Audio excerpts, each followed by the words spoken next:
Tonight, we're diving deep into the shadows of clinical diagnosis.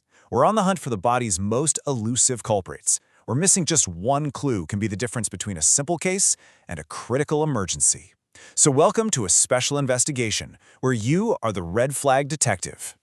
All right, detective, listen up. These are the case files stacked up on your desk tonight. Every single one has a pattern, a victim, and a red flag hiding inside. Your job is to spot them before it's too late. Now, before we bring in our first suspect for questioning, every good detective needs a solid framework. These are the rules of investigation. You get these right, and you'll crack the case every time. Get them wrong, and well, let's just say your culprit walks free. So this is your initial interrogation. First things first, you gotta establish the timeline. Are we talking acute or chronic? Then you search for those red flags. Is there any blood, weight loss, fever? And finally, you determine the motive. And this part is absolutely key. Is it functional, where the system's just not working right? Or is it organic, meaning there's actual physical disease like a tumor or inflammation? This is how you separate the minor offenders from the master criminals, right from the get-go. Okay, our first case file. The blockage. Now, on the surface, it looks like simple constipation. But this, my friend, is where rookies get complacent and miss the real danger that's hiding in plain sight. Just look at these three cases. The complaint is exactly the same, constipation. But the victim's profile changes absolutely everything. A 6-year-old who's holding it in, that's behavioral, it's functional. Supportive care is your answer. But an infant with constipation since birth? That points to a congenital organic problem, like Hirschsprung's. And then you have a 68-year-old with weight loss and blood. That age, plus those red flags, you have to suspect colorectal cancer until proven otherwise. That's an urgent referral, no questions asked. And here it is, the classic board exam trap. An elderly patient comes in complaining of diarrhea. But the real culprit, the real crime, is a fecal impaction. A huge, hard mass of stool just blocking everything up. What they're seeing is just liquid stool leaking around that blockage, creating this overflow diarrhea. Don't get fooled by the imposter. The real problem is the blockage upstream. Next up, a completely different kind of crime scene, the flood. When you're dealing with diarrhea, your very first question is always about the timeline. The culprit almost always leaves a calling card based on when the symptoms kicked off. This timeline right here is your secret weapon. Seriously, the incubation period tells you pretty much everything you need to know. Vomiting that hits fast, like within 2 to 8 hours, you're dealing with a pre-formed toxin that was already in the food. Watery diarrhea that shows up a bit later, around 8 to 16 hours, that's a different kind of toxin, one made by bacteria inside the gut. And if you start seeing blood and fever after 12 hours, well, now you're hunting for an invasive bug that's actually damaging the intestinal wall. All right, time for a pop quiz, detective. You've got the symptoms, sure, but what's the most important clue on the board? What does a rafting trip in a freshwater stream scream to you? That's it. The exposure history is everything. You hear hiker's diarrhea, beaver fever, anything about camping and stream water, it's all pointing to Giardia. The scene of the crime wasn't a kitchen, it was a river. And now for the ultimate showdown, IBD versus IBS.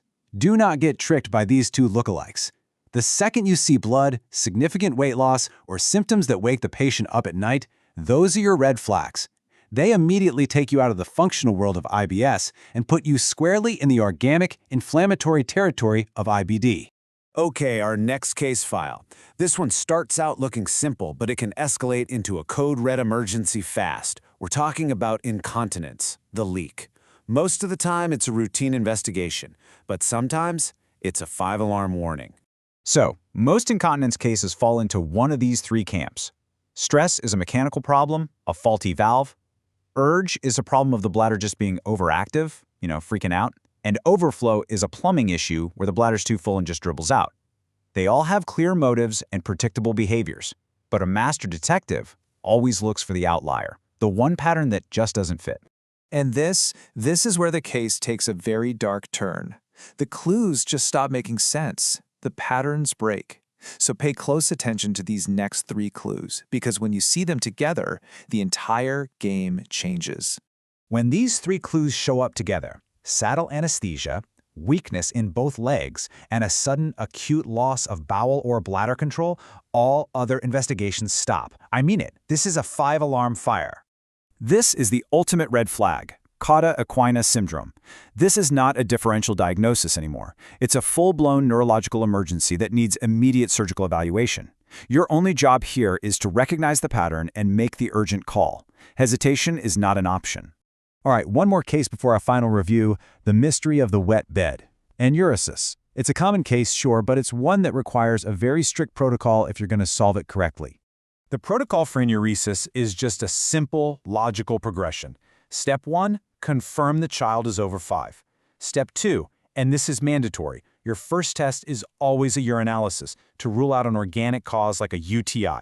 After that, you classify it and then you manage it. And remember, the enuresis alarm is first-line therapy. The cases are closed, but the culprits are still out there.